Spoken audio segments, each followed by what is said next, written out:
If you weren't awake, that one woke you up.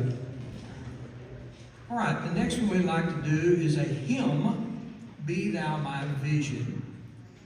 And this one talks about having God be absolutely in control of our lives and giving our entire lives over to Him.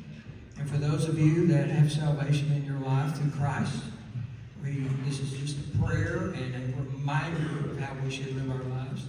Those of you that may not have salvation in your life, I hope that it does come to you someday. But we'll do 3 verses, and the words will be up on the screen, and you can just kind of watch along and kind of think about these words. So, be thou my vision.